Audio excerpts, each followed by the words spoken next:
Hello, everybody. Welcome to EduMatch. We are here today for a very special reason with a very special person. So I'm going to welcome a good friend of mine and EduMatch author, Barbara Bray. Welcome, Barbara. How you doing? Oh, I am so excited to be here with you. This is wonderful. Oh, we are so excited to have you here. So thank you so much for joining us. And thank you to everybody who's watching right now. So Barbara is the author of this awesome book called Define Your Why. So today we are having a book birthday celebration. Yay. So we're super excited, super geeked. And, we're going to have some conversation, find out more behind the story. We have some special guests. We might have some giveaways. So definitely stay tuned. But Barbara, if you could please introduce yourself for those who don't know you. Well, first I have to say, I'm so grateful to Sarah for, one, she's the publisher and all the work she did to support me during this process. So yes, I'm the author of Define Your Why. I'm the co-author of 2 other books on Make Learning Personal and How to Personalize Learning. And let's see, I'm a consultant, I am a coach, and how deep do you want me to go? I'll share a lot more when we go a little deeper with that, but I love supporting teachers and helping teachers. Absolutely. And teachers love you. Everybody who knows you loves you. To know Barbara is to love Barbara. She is just so amazing and has done so much for our profession and continues to do so. So super excited to have you here today and just so glad that you're part of the EduMatch family. So you ready to dig into a little bit of the backstory? And before we do that, just saying hi to Craig. Hey, Craig. Hey, Craig. Craig is saying, yeah. You ladies rock it. He says, modest as well. Absolutely. Oh, second that. That's perfect. Yes. Oh, man. So let's dig into a little bit of the backstory behind Define Your Why. So why did you write Define Your Why? Well, I was doing workshops on, not on the why, but was on purpose, on the purpose. And I was helping teachers try to figure out who they are. And so I came up with a lot of different activities. And after doing several presentations, several keynotes, several people, there was teachers just saying, do you have these all in one place? Because it would be really nice if maybe a book. And so it came from teachers who wanted it, and that's kind of how it happened. Nice. That is fantastic. And there's just so much wisdom in Define Your Why. Like when I read the book, I got early access, kind of a front row seat. And I was just like, wow, this is just so amazing. I love all of the stories and the anecdotes that you put in, and just all of the great information, as well as some actionable steps that people can take away. Wanted to say hello to Jerry. Thank you so much for tuning in, Jerry. Great to see you. Hi, Jerry. Hey, Jerry. All right. So we have a special guest with us today. So wanted to welcome, bringing up to the stage, Paul. Paul, thank you so much for joining us, Paul Emmerich France. So we're so excited to have you here. So welcome. If you could tell everybody a little bit about you.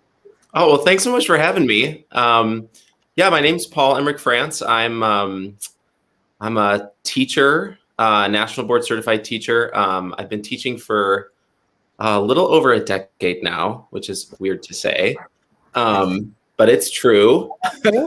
Wow. I've written 2 books now, and Barbara and I share a passion for personalized learning. That's how we connected. I remember Barbara and I were both at South by Southwest EDU, and I still am kind of getting the lay of the land in the publishing world and everything. And Barbara was just so sweet to we got coffee, I think it was. I just remember the conversation. There was probably coffee involved too. But we sat for a really long time and chatted and connected, and we've stayed in touch ever since. And she's been a great mentor to me. And so I'm just so grateful that you had me on today. So thank you. And Paul wrote he wrote a story in my book about being vulnerable and sharing mistakes. And it's just a wonderful story and made me cry. And then he wrote another book that on humanizing distance learning, and he started bringing all these things, and he's just a wonderful writer and speaker, and I'm so grateful to know him. Well, I'm grateful to know you too. Absolutely. Could you tell us a little more about what you wrote in Barbara's book? Yeah, so I wrote a little bit about vulnerability because I don't know. I think that learning, no matter how old you are, right? Whether you're a teacher that's been doing this for years or whether you're a kindergartner, right? Like, to be a learner is to be vulnerable because you have to open yourself up to being wrong and changing. And, I think that's a message throughout the book that really resonated with me. But it's also something that just connects to my life personally. Like, I think that in schools, right, teachers have to be comfortable taking risks and making mistakes in order to reach all kids. And so that's why the idea of vulnerability is so important to me. And yeah.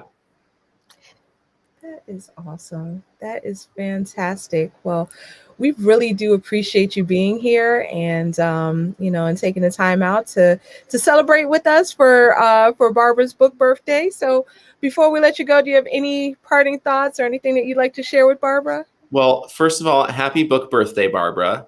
Congratulations. And just thank you so much for supporting me and being a mentor to me. And I'm just happy that I can be here to support you too.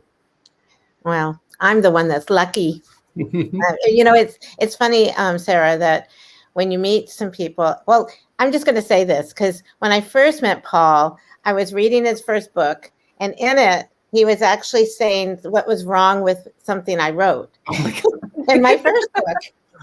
And I agreed with him. No, I agreed with him. But I thought, wait a minute, I got to talk to this guy. And it was one of those where it was really a good conversation because we were taking apart some of the things that he was saying, which I agreed with.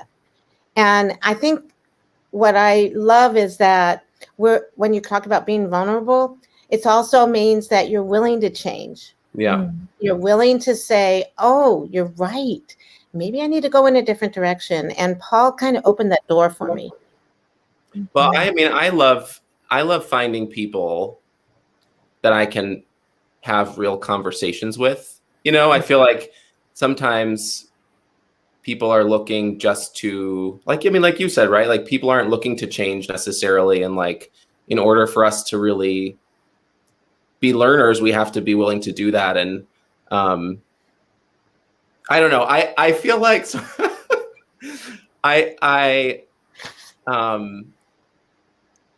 sorry, I just lost my train of thought. I feel like in order for us to all be learners and to have quality relationships with each other, right? We have to be willing to say what's on our mind. And Barbara creates that space for people, right? She creates a space where you feel comfortable, like, speaking your mind and saying what you think. And so I'm grateful you're my friend, Barbara. Thank you. Me too. Thank you. Oh my gosh, I'm feeling like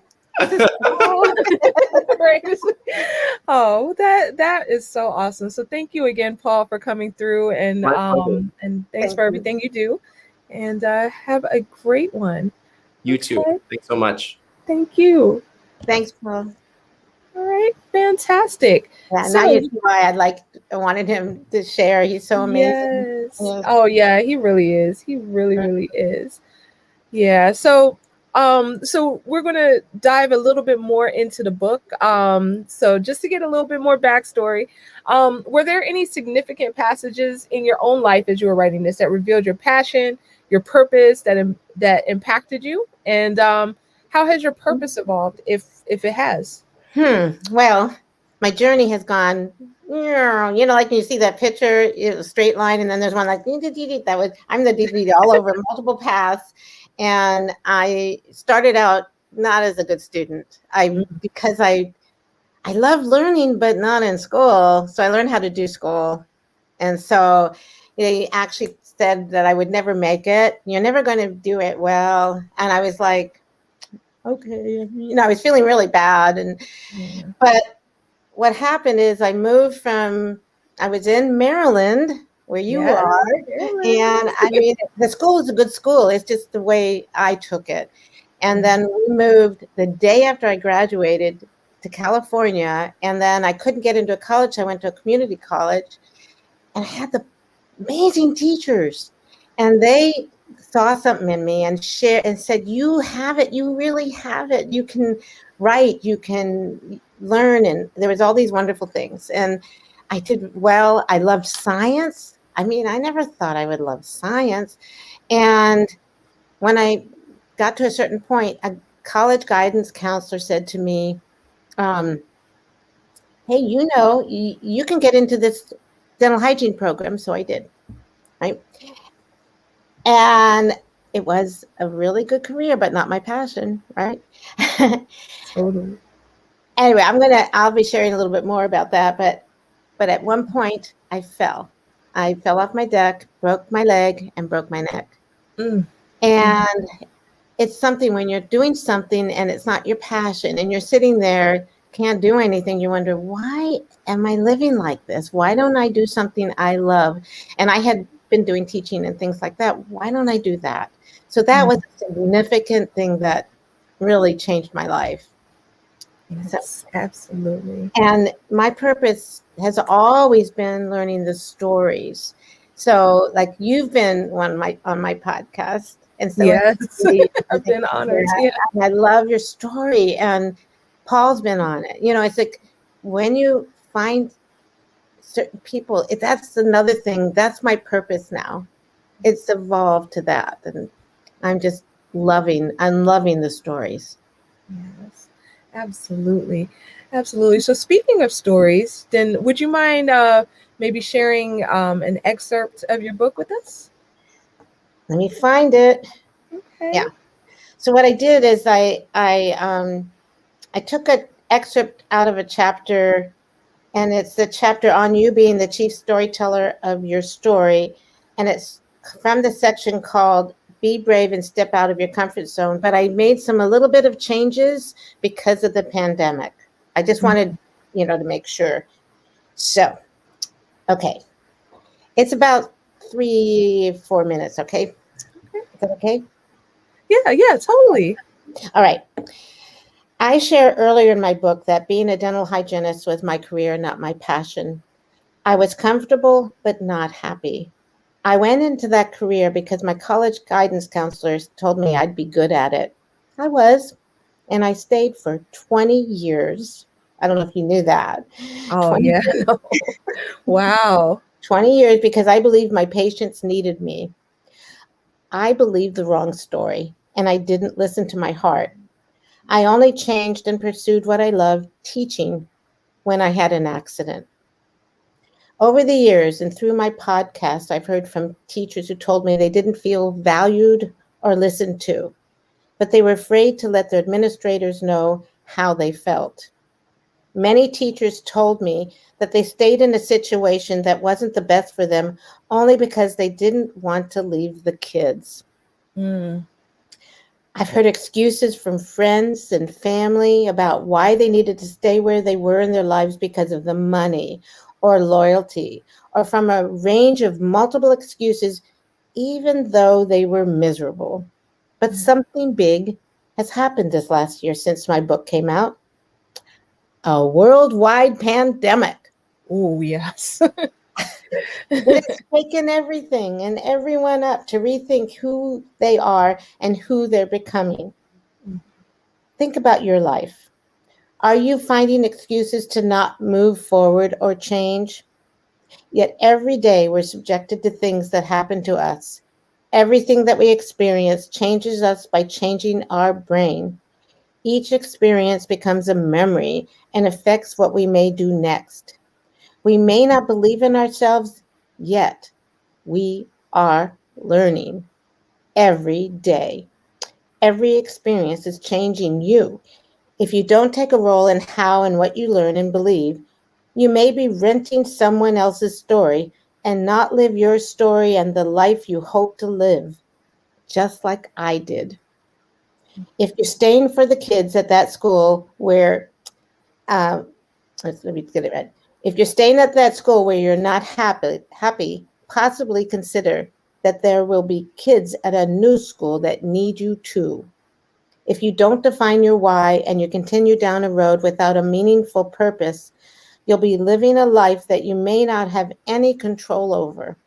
You could follow what someone else tells you to do or continue down that path that makes you even more unhappy. Or you can own your journey and the direction of your life. Your stories make you who you are. You do have a story to tell. If you don't tell your story, then someone else might tell your story their way. Just like the quote from Brene Brown in my book, I just took a little piece of it, but it's, don't wait until you have to hustle for your worthiness. It's your time now. Your why may change through your life, and so will your stories. Each time you share your story, it will make you stronger. The stories you tell will inspire you to grow and become the best you. When you know more about you and realize that just being you is your purpose, you will learn that you're worth caring about and fighting for. When you really know what makes your heart sing and you grow your purpose and you tell your story, nothing can stop you. Wow, that is powerful. Like, it was powerful when I read it, but actually hearing you say those words, that hit differently. That was, oh my goodness, that gave me goosebumps. So thank you so much for sharing that. Like, that is just fantastic. And I'm telling you folks, this book is amazing. So you definitely want to get your hands on it. It will have you thinking a different way, really thinking about your purpose and discovering, why you do what you do. So that is so beautiful. And we have another guest in the house with us today. So we're going to go ahead and bring on our next special guest. So we have Pam Moran. Thank you so much for joining us today, Pam. How are you? Pam. Oh, can't hear her. Uh-oh. Wait, hold on. I think I see it. Oh, sorry. Okay, there we go. I had muted myself in the back room. But it's great to see you guys. Barbara, happy birthday. Thank you. Thank you. It's so exciting. 1 year. It feels like just yesterday that I was reading and writing and saying, oh yeah, this is a book that everybody should be reading. And I can't believe it's a year later that we're still on the pandemic journey, but at least it feels like that we're seeing a little light at the end of the tunnel now, which is a great thing. So, but it was listening to you just then talk about, I remember the first time that you and I talked and you shared that story about falling and breaking body parts and how almost like that in having that breakage in your body, it was almost like it broke something else for you that was, a breaking of your space that you had inhabited and opening up sort of the egg to let you escape and move into what you really were passionate about. You're right, Pam. I mean, breakage is a metaphor. Yeah, I think you're right, because you and I talked about that. I think my concern was I didn't want anyone to wait until they had an accident. That's why I wanted to write the book. Yeah. Don't wait till you break your body in order to figure out that what you're doing isn't working. Yes, you're right. But I think that the thing that I really have loved, Barbara, both in following you on Twitter and in our conversations and in reading, defining your why, is that, and I was thinking today about where was it that the book really kind of coalesced for me. And I think it was around chapter 8 when you really sort of started hitting that space of find your passion, tell your story, tie your purpose to it, and remember that this is what really defines your life. Mm-hmm. And You said don't that. walk away from your passion. So I really loved that, sort of hitting that space after, talking about things like, de-stressing and trying to kind of get, connected with who you are and what you stand for. So anyway, that's just, I'm really excited to be here. And I know that it's a short moment tonight, but just congratulations. And it's wonderful. I remember that first year when Timeless Learning became 1 year old. And I thought, is it really timeless? But I think the why is always timeless, asking the question, why do I exist? What's my purpose in life? Why am I here? So. Well, Pam, the thing is, your book is amazing. I was telling Sarah about it, and all the work you did and when you were superintendent, and all the work you're doing now as a consultant, and you're just amazing. But what was really nice is when you reviewed my book, some of what you said, it really touched my heart. And that's why when Sarah said, "Who would you like?" I said, "Pam." Well, Barbara, you were embarking on just, a lot of changes in your life at the point when you were thinking about the book. I mean, it was not just writing the book, but it was, where am I going to land, and how is that going to, what's this next stage in the journey going to look like? It was pretty exciting to see that all unfolding for you. But yeah, I mean, and I always say that happened to you too. Yeah, we were hitting that about the same time. But I do think that one of the things that I really have always loved since we did first talk is that sense of that, you have such a clear perspective at this point on what really matters. And I think that when they read your book, that there is an authenticity to what you bring into that book that really is not about, well, I've got writing a book on my bucket list, so check, I wrote a book. I mean, you really put yourself into that. It really does represent heart, soul, and a life's journey at some level.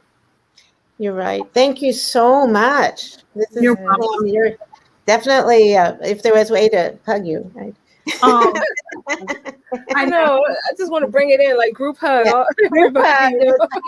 Paul is here. I want to give Paul one too, like that. No. Yeah, absolutely. That's great. Thank you so much. Yeah, thank you so much for coming, Pam. It was great to hear your words for Barbara, as well as the reflection, and we really truly appreciate you being here. So thank you so much for joining. It's a pleasure to be here. Thrilled and honored that Barbara asked me to join you tonight for this, and just thank you, Barbara, for sharing with us all over education, because I know that there are educators who sometimes feel that real sense of that hope is not there for them. But I think anyone who picks up your book and reads it is going to have a sense of hope again. So thank you for inviting me tonight. Oh, you're welcome, Pam. Thank you. That was wonderful. Yeah, thank you so much for coming, Pam. We appreciate you being here. Wonderful. Thanks, Sarah. You guys have a great evening. Take care. All right. Thank you. That was wonderful. Right. Goodbye. Now you see with Pam, is it? Yes. It's amazing too, by the way. Yes, Pam, she really nailed it as far as her description and just her celebration went. That really nailed the spirit of it. Seeing some comments coming through, and Craig is saying how amazing you are, which is 100% true. And we have also Dr. C in the house, and she's talking about Ikigai, which we will be talking about in just a moment. Oh, that's my Cynthia. Yay, hi, I love Cynthia. Cynthia and I we're good friends for years, and we went to New Zealand together and everything. Oh. Yeah, we'll have to, that's another story. Oh yes, absolutely. So many people that you're connected with, and you Yeah. touch their lives and make such a great impact. So Oh, thank you. I'm yes, just lucky. you. Yeah, no, we're lucky to have you as part of our lives. So I know that we were talking a lot about stories and how stories have kind of played a role in this. So Mhm. could you tell us how stories have impacted your work with Define Your Why? Well, one of the things that happened, and I'm just concerned about time. Oh, Is you're it fine. okay? Is it okay? Yeah, yeah, no, you're Um, good. what happened is when I started doing the podcast, and now it's almost 4 years that I've been doing them. When I first started, I didn't realize that the Sorry. story. Oh, excuse me. I'm so sorry about that. No, no, no problem. One of the things that I found is that people would tell me things and say, I've never told anyone this before. And I said, this is going on the internet. I just want to make sure. But what I found is that I I really love having these conversations and people telling me these unbelievable stories about themselves, and they would never wanted to tell them before. And so what's happening is people are starting, I mean, look how many people are writing books now. Sarah. Right. Isn't it amazing? And how many teachers that are so amazing, teachers and administrators there. And I guess what it is that I'm now up to, I have 115 podcasts and 15 reflections and 8 that I need to put up. Wow. Yeah. But every time I meet someone and they start telling me things, I go, oh my gosh, your story is amazing. I guess I got it. Every story is so unique because of them, of each person. And I found if I can open the door, that's maybe why I said that's my why. My why is the stories. Yes, indeed. I love that. Your why is the stories, and just tapping into everyone's story. Like that's one thing I've always admired about you, that you just have that gift to like get people to share and to reflect on their own journeys. So that is super, super powerful. Well, I'm Yes. lucky. I'm lucky. I had one person who said, "Oh my gosh, I don't want to say who it is, but I could. It's Jimmy Cassis. He said to me, "Oh my gosh, how did you get that out of me? You're just like Barbara Walters." Right? Barbara Walters. I didn't know I was doing that, but one thing I find is that if you find that story is so unique, they need to tell it. Mm-hmm. Absolutely. Yeah, Yeah. people do need to share their stories, because each person has like their own journey and their own lessons that they gain from it. And just as a profession, we level up when we share these stories. So again, I applaud you for all that you do. Yeah. Thank So you.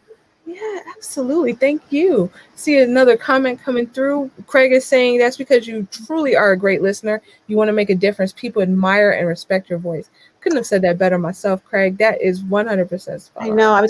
I told Craig we had to get him on, but then with time, but he's here. Yes. Yes, he is. I Craig, love thank you it. so much for Yeah, joining he's us amazing. tonight, as well as all of our other viewers. So 2020, it was a crazy, crazy year. So Yeah. tell us about how the pandemic impacted your work in writing. Well, I wrote my book. Yes. And then Sarah, we published it in February, and then there's a pandemic. And so the most difficult thing, I really was sad. I had keynotes and workshops and book signings all scheduled until like September and October of that, and they were all had to be canceled because it couldn't travel. I got so sad that was my story.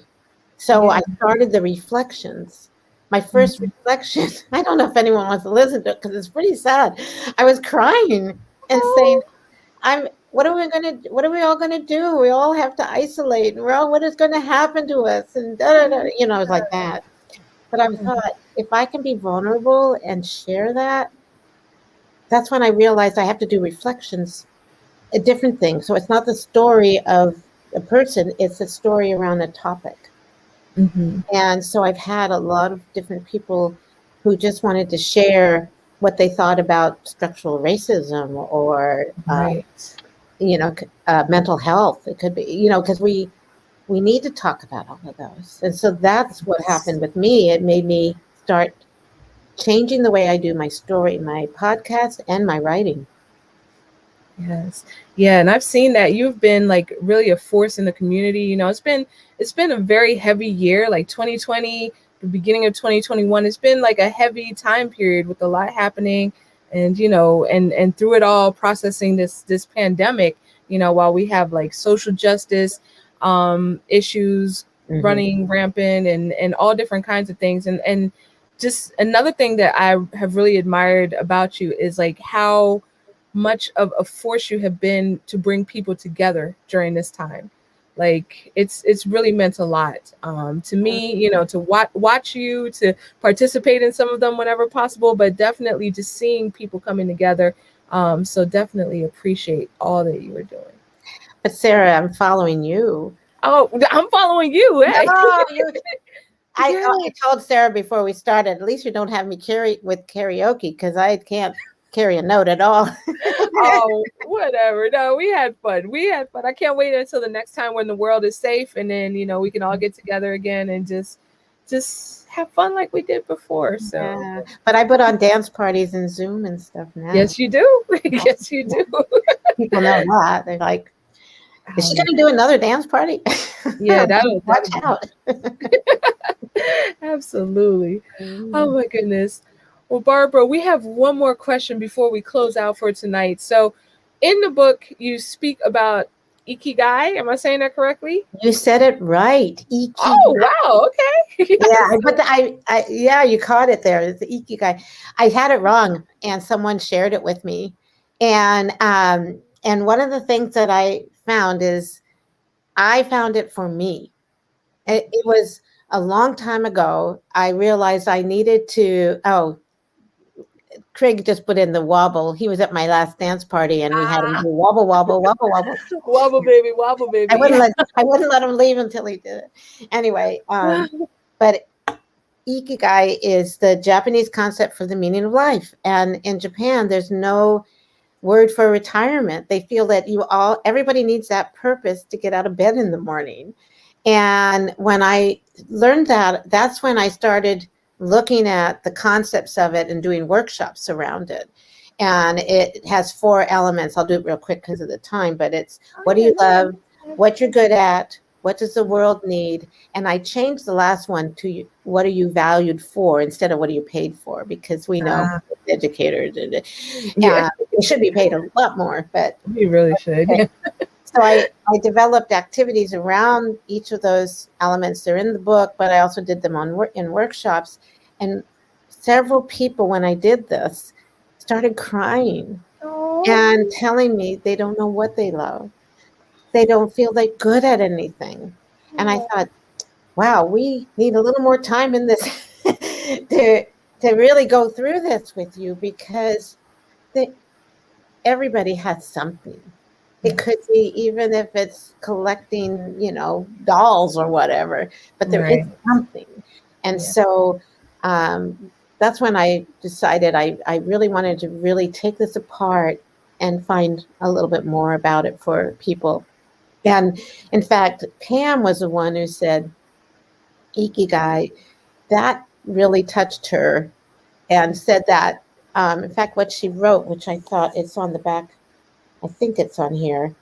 She said it was like SEL. My book was like SEL for adults. I love that. And it made me feel, really good to hear that, because that's the main thing is without a purpose, we may not want to do much. And so one of the things I'm learning now is the idea of not just discovering or rediscovering your purpose. I'm learning from different groups like 6 Seconds that you grow your purpose. Because all of us, if we know our purpose is to learn about ourselves and who we are, and that's our purpose, is to have a good life and take care of ourselves, we want to grow that. And it changes you, because some people think, oh, my purpose is I have to be a good teacher, which many people are already, or I have to do this or that. See, it just Anyway, I could go on No, and on. Don't do that that. makes so much sense. That makes so much sense. And we all have a purpose. So it's all a matter of finding it, defining our why. So definitely pick up the book if you haven't already done so. So you can find all the information right there, barbarabray.net/define-your-why. You can find Barbara on Twitter, here with her Twitter info and hashtag define your why. Also, you've probably been seeing at the bottom of the page the ticker kind of scrolling. So if you want to buy in bulk, then just email me. The email address is about to scroll over any second now, and you could just contact us. And if you get 10 or more books, then we'll get you a bulk discount. So we really want to thank you all so much for being here tonight. I see a few more comments coming in. So Pam was so true. Yep, and that that the book is SEL. 100% agreed with that. Thank you. And Melody, oh, thank you, Melody. She's saying, oh, Melody, you are too. Yes, she is. Yes, and absolutely. And Barbara. Oh my gosh, and that she's amazing. Oh, you know what? Yes. You know that this wonderful community, we all love each other and share and care. And that Barbara's another, because we got to keep all the Barbaras together. Right? That's right. All of the Barbaras. And Jerry's tuning in as well. Thank you, Jerry and Melody. Yeah, and Melody's wonderful. Yes, indeed. Amazing. Yes, she is. So we definitely want to thank everybody for joining us. We'll do a book giveaway. So what I'll do is that I'm going to scroll through the comments, and then we'll get to 2 people. And then from those 2 people, then, we'll give away 2 books. So just let us. So Barbara, tell me when to stop, and whoever. I can't see. I don't know where you are because yeah, we're doing it like randomly. So. Oh, it's in the comments. Oh, you know what? So I'm just kind of scrolling right now. So just yell out stop whenever. Stop. Okay. So Jerry, if you don't already have a copy of the book, then please just email the edumatchbooks@edumatchers.org, and we'll get you one. Okay. And we will do one more giveaway.